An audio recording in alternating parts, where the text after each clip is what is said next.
꿈이 많은 조띠는 DTS 훈련 중이다. 의사가 되고 싶은 이 친구는 서슴없이 스스로 공부도 잘한다고 말하는 아이. 만오지도 자기 딸처럼 예뻐하는 이 아이는 믿음 좋은 어머니와 수리 좋은 아버지와 살고 있다. 사연 없는 가정이 어디에 있을까? 가난한 그녀의 집에도 말할 수 없는 사연들과 말 못할 이야기들이 여름날 망고처럼 주렁주렁 열려 한참이나 웃어야 할 조띠에겐 웃음보단 그렁그렁한 것들이 조금 더 많아 보인다. 그래서 집을 떠나 싶어 했고 떠났다가 돌아왔고 돌아왔지만 변하지 않은 환경에 스스로 변하기 위해 DTS를 갔다. 전도 여행을 고향으로 온 조띠는 워십 댄스를 하다 크게 넘어진다. 얼굴을 가리고 부끄러워하던 그녀가 다시 일어나 춤을 춘다. 예배를 한다. 누군가는 바닥이 미끄러웠다고 하고 누군가는 양말을 신었기 때문이라고 하지만 사실 진짜 이유는 서 있는 우리 모두 항상 넘어질 수 있다는 단순한 진리. 그리고 DTS는 넘어지지 않는 법을 배우기보다 넘어져도 다시 일어나는 법을 배우고 조금 덜 넘어지는 법을 배우고 남이 넘어져도 비웃지 않는 법을 배우는 학교다. Discipleship Training School 예수 제자훈련 학교. 나도 16년 전에 졸업했는데 생각해보니 아직도 졸업은 먼 일인 듯. 스카펙의 책 제목들처럼 아직도 가야 할 길, 끝나지 않은 여행, 그리고 저 너머에. 넘어졌다 일어난 조띠를 응원하는 마음이 사실은 나를 응원하는 마음. 그리고 지난주 언젠가 삐끗한 누군가를 향한 나의 박수. 안녕하세요. 인도 현지에서 여러분에게 성경을 읽어드리는 백환승 목사입니다.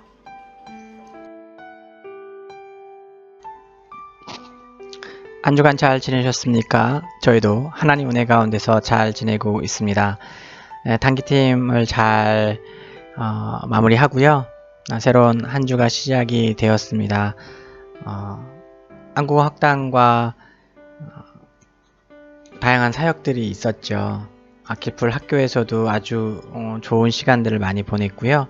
또 겨울 성경학교 강습회 교육도 잘 마쳤습니다. 짧은 일정이었지만 팀이 워낙 많은 준비를 해주셔서 은혜 가운데 단기팀 잘 마쳤고 저희에게도 아주 유익한 시간이 되었습니다. 오프닝에 소개한 이야기는 저희 사역에 있는 젊은이 중에 한 명이 조띠라는 친구가 있는데요. 네, 그 친구가 DTS를 갔다가 전도여행을 여기로 왔습니다. 이제 사실 여기로 온 게 아니라 다른 지역으로 가야 되는데 갑자기 길이 막히면서 잠시 시간을 좀 보내야 될 곳이 있어서 저희 고리아스탄 쪽으로 팀이 와서 있었고요. 때마침 그 주에 제가 고리아스탄으로 설교를 하러 갔어요. 그랬는데 그 친구가 이제 워십 댄스를 하다 크게 넘어지는 장면을 봤는데 그 모습을 통해서 하나님이 좀 마음에 많은 것들 얘기해 주더라고요. 참 재능 있고 똑똑하고 예쁜 자매인데 다들 사연 없는 가정이 없죠. 또 가난한 집에서 태어나서 여러 가지 좀 어려움을 겪었고 그러나 또 훈련을 받으면서 좀 밝아진 모습이 좋았고 크게 넘어지는 모습 그리고 나서 또 잘 일어나 금방 부끄러웠을 텐데 되게 또 고향에 와가지고 잘 일어나 사는 모습을 통해서 하나님께서 제게 좀 그런 마음 주셨던 것 같아요. 넘어지지 않는 것을 배우는 것이 아니라 다시 일어나는 법을 배우는 거, 빨리 일어나는 법을 배우는 거, 다른 사람 넘어졌을 때 비웃지 않는 거 배우는 법. 그것이 DTS 훈련이고 예수제자 훈련이고 그것이 어떻게 비단 하나의 어떤 훈련 프로그램을 향한 하나님의 마음이겠습니까? 하나님의 나라를 향해 하나님을 담기 위해 걸어가는 우리 모두를 향한 하나님의 마음이시라는 생각이 들어서 오프닝을 그렇게 올려봤습니다. 제가 또 마침 동영상을 다 찍고 있었는데 그 장면이 이제 저 파일로 저기 유튜브에서 영상을 보시는 분은 그 모습을 다 보실 거예요. 갑자기 앞에 있는 자매가 꽉 넘어지는데 그 친구가 조티라는 자매입니다. 이제 전도행 기간일 텐데 같이 기도해 주시고요. 좀 건강하고 아름답고 하나님을 잘 섬기는 이 땅에 보배가 되는 자매가 될 수 있도록 기도해 주셨으면 좋겠습니다. 느린는 성경 120화입니다. 창세기 28장 1절부터 22절까지의 내용인데요. 이 장면은 유명한 장면입니다. 창세기 내용 다 유명한 것 같아요. 야곱이 집을 떠나서 베델에서 하나님을 만나는 그 장면까지 이야기입니다. 이야기는 너무 잘 아시는 것처럼 아버지를 속여서 장자권을 마침내 탈취한 야곱에게 생긴 뜻밖의 상황입니다. 장자권까지 축복 기도까지 받고 나면 집안에서 행세를 할 거라고 생각을 했을 것인데 오히려 집안에서 도망가야 하는 도망자의 신사가 되죠. 제가 그것을 가지고 도대체 무엇이 승자이고 무엇이 이기는 것인가, 도대체 무엇이 축복인가에 대해서 지난주 두 주에 걸쳐서 이야기를 나눴었는데요.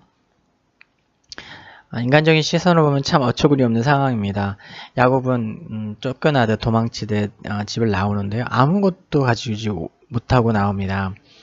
우리가 이삭을 결혼시키기 위해서 아브라함이 엘리에섹을 바단 아람으로 보냈을 때 어마어마한 재산을 가지고 보내죠. 그리고 그게 맞는 거예요. 청혼하러 가는 거잖아요. 아내 될 며느리 될 사람을 구하러 가는 거잖아요. 무엇으로 신분을 증명하겠습니까? 돈입니다. 재물입니다. 그 실력을 보여주고 믿어도 되겠다, 가도 되겠다 하는 것을 보여줘야 하는데 야곱은 아내를 구하러 가면서 얻으러 가면서 아무것도 가지고 가지 못하게 됩니다. 그 흔한 몸종 하나 데리고 가지 못하고 가게 됩니다. 왜 그랬을까요? 어렵지 않게 이유를 상상할 수 있죠. 생각할 수 있죠. 그것은 에서의 분노입니다.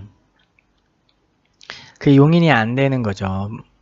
이게 지금 에서 나이가 이제 76세 정도 됐습니다. 이미 무시무시한 어른인 거죠. 얼마나 무서운 사람입니까?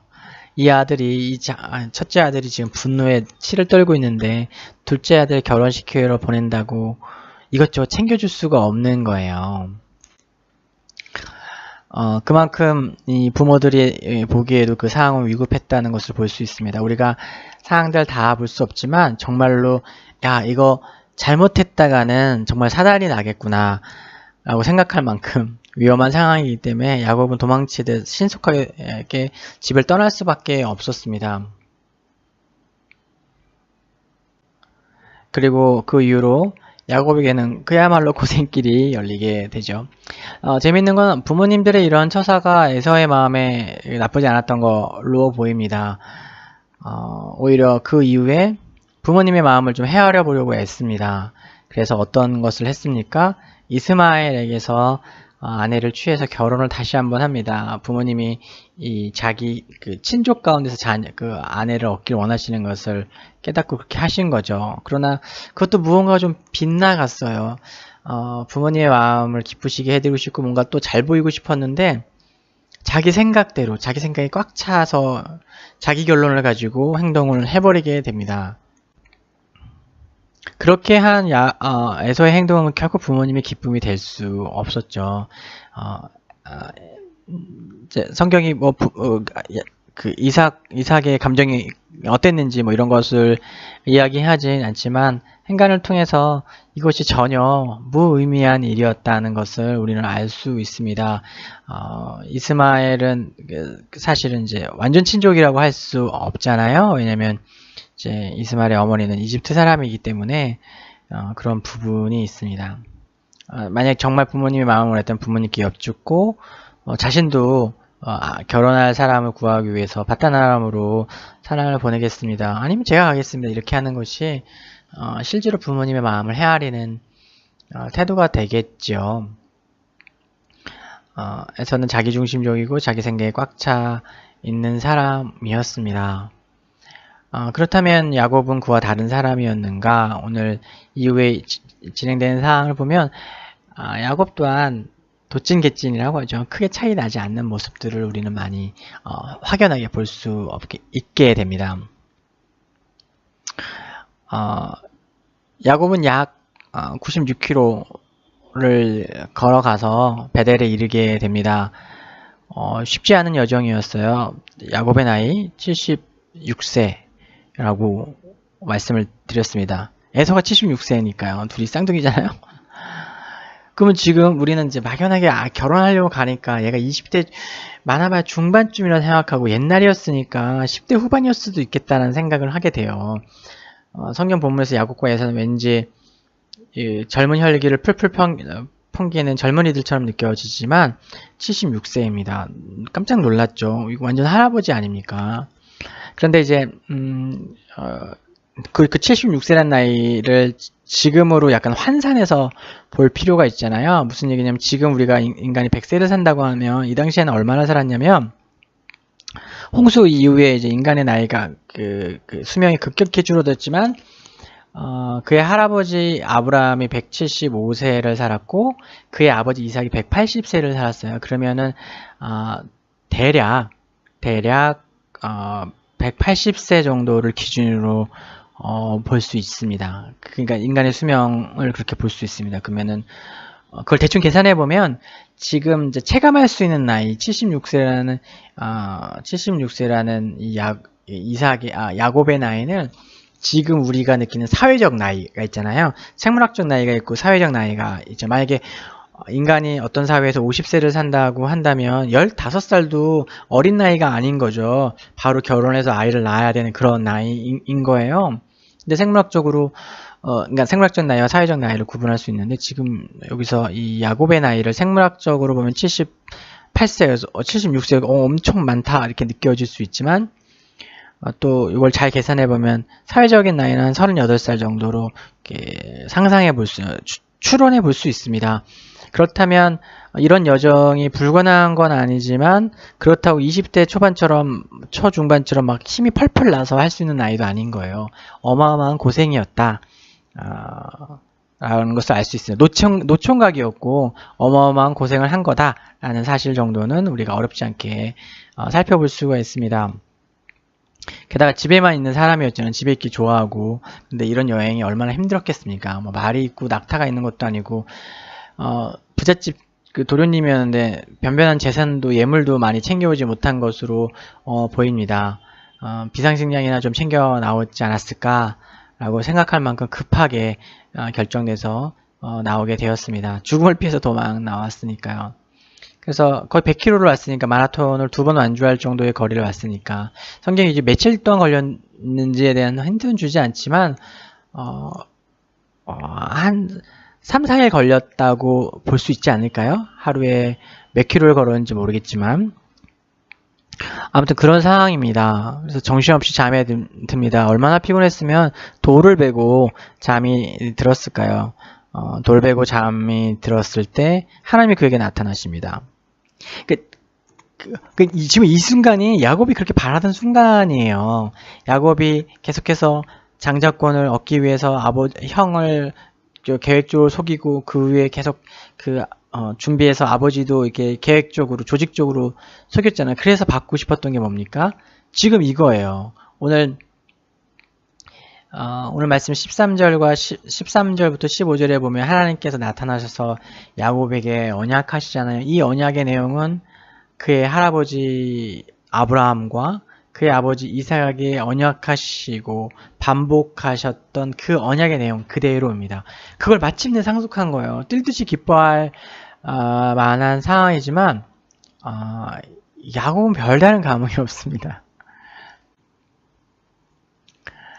지금 자기가 고생을 하고 있는 것도 이걸 얻으려고 한 거였는데 야곱은 별다른 감흥이 없고 다만 그냥 그때 드러난 현실, 그 상황 하늘로 닿은 사닥다리가 자기 위에서 위에 있고 천사들이 왔다 갔다 하는 이런 현상, 어떤 신적인 영적인 존재가 나타나서 자기에게 어떤 말을 한다는 사실, 그 말의 내용에 대해서 곰곰하게 숙고한다든가 그 내용에 감격한다든가 그런 모형 1절 보이지 않습니다. 그냥 신 경험을 한 거예요. 신 경험. 새로운 신이 아니라 이제 하나님 진짜로 그 영적인 경험을 한 거예요. 아버지로부터 말로만 들었던 하나님이란 그 존재, 인격적인 하나님을 지금 이 순간 경험한 거죠. 근데 그 하나님을 인격적으로 처음으로 고백하지만 그는 그 하나님을 뭐라고 할까요? 일반적으로 생사화복을 주관하고 복을 주고 복을 빼앗는 어떤 계약 관계 가운데서 축복하는 하나의 어떤 수많은 신 중에 하나인 것처럼 대우하는 모습이 보입니다. 왜냐하면 그 가게에 흐르는 가게 그 가정이 하나님 언약하시고 그 가정을 통해서로부터 하나님 온 세계를 구원하시는 그 놀라운 언약, 그 언약에 감격하거나 반응하는 것이 아니라 신경험을 하는 것을 통해서 지금 자기가 처한 위기의 상황, 죽을 수도 있어. 여행 가운데 죽을 수도 있고 내가 아버지 집으로 무사히 돌아가야 되는데 이미 한 96km, 한 100km쯤 걸어와 보니까 너무 무서운 거예요. 이러다 죽을 수도 있구나. 이것이 얼마나 위험한 일인가. 아마 그 걸어오는 여정 가운데 후회하고 땅을 치고 이게 아닌데, 내가 바란 거 이게 아닌데 참 많은 생각을 했겠죠. 그 상황 가운데서 어떤 신적인 존재, 초월적인 존재를 직면하게 되었을 때, 만나게 되었을 때 계약을 하는 거죠. 내가 앞으로 10%를 떼어 당신께 드리겠으니 무사히 들어오면 나와 계약을 합시다. 나를 무사히 아버지 집으로 돌아오게 해주십시오. 그러면 내가 앞으로 영원히 10%를 떼어서 당신께 드리겠습니다. 라고 이야기하게 되죠.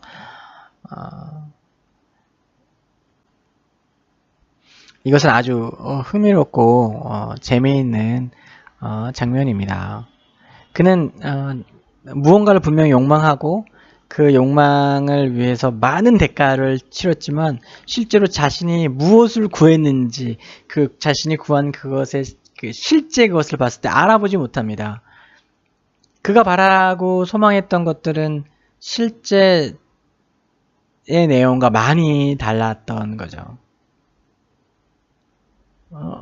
그 모습 속에서 우리의 모습도 많이 봅니다. 제가 그 전에 한번 자주 예화를 드는 건데 어떤 후배가 그런 얘기하는 걸 들었어요. 자는 하나님께 크게 쓰임받게 해달라는 얘기가 돈 많이 벌고 명예로운 자리에 올라가고 뭐 장관 같은 거 되고 대통령 같은 거 되는 거라고 생각했다는 거예요. 그래서 어쩐지 막 그렇게 울면서 막 기도하고 막 하나님 쓰임받고 싶습니다. 나를 사용해 주세요 했을 때 너무 간절해 보였는데 되게 정직하게 저한테 얘기를 해주더라고요. 저는 나는 그런 건지 몰랐다고. 이게 막 고난도 당하고 막 그런 설교를 많이 같은 교회를 다녔기 때문에 그런 얘기를 같이 들었는데 들리지 않았던 거예요.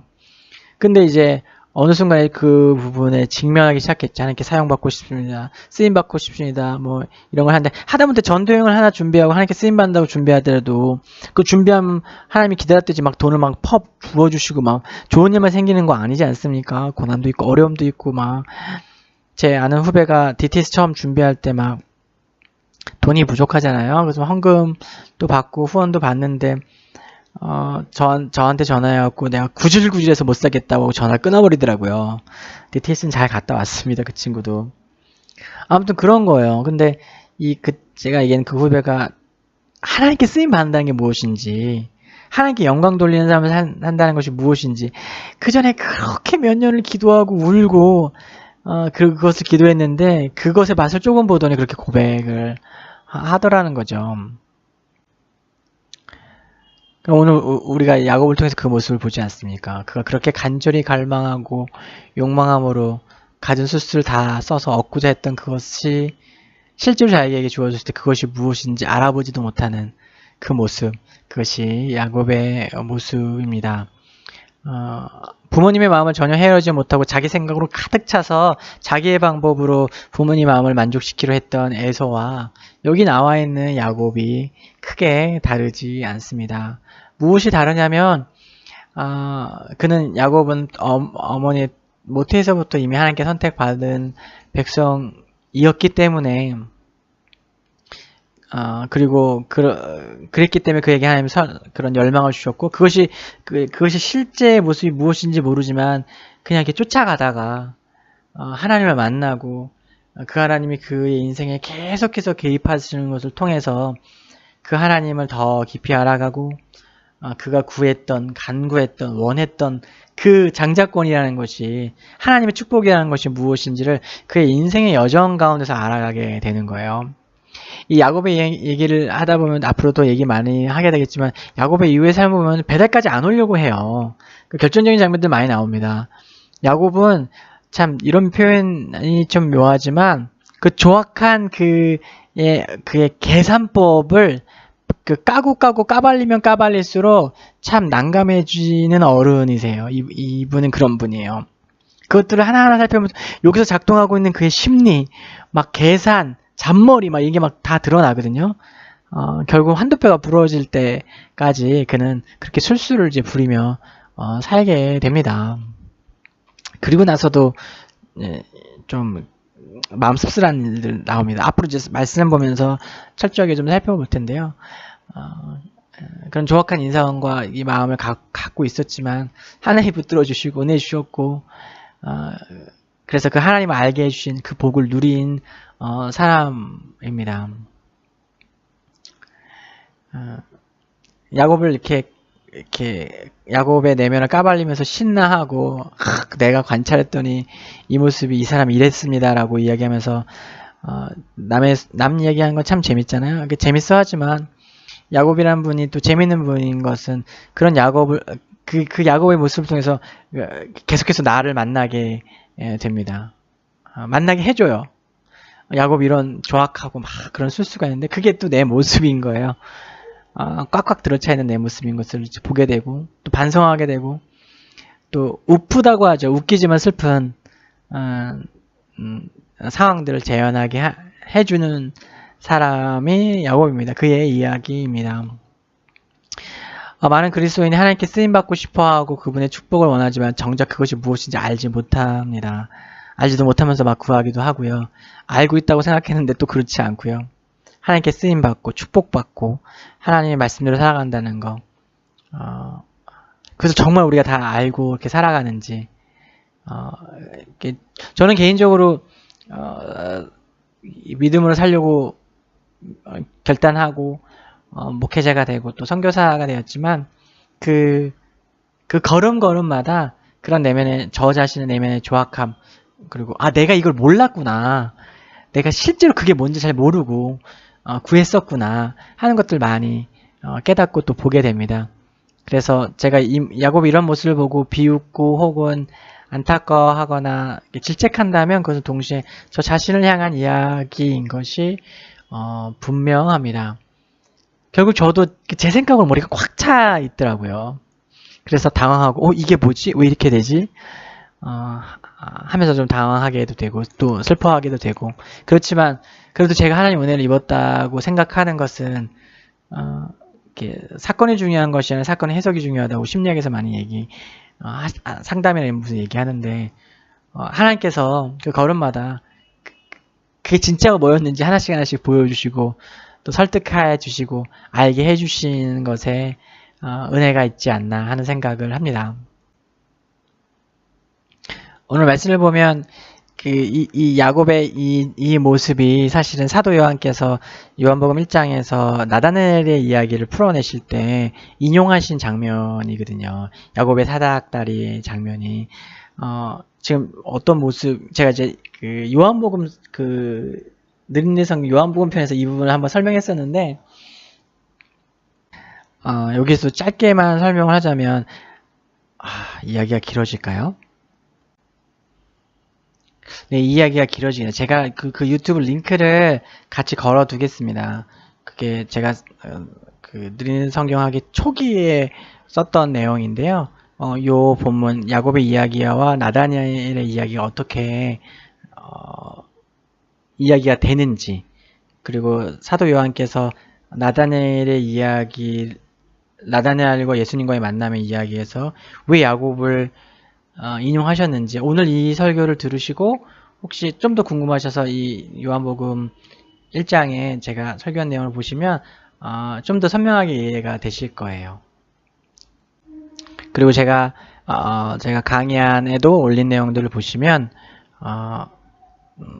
사도 요한께서 왜 나다나엘과 예수님과의 만남에서 이 야곱을 인용했었는지 아시게 될 겁니다.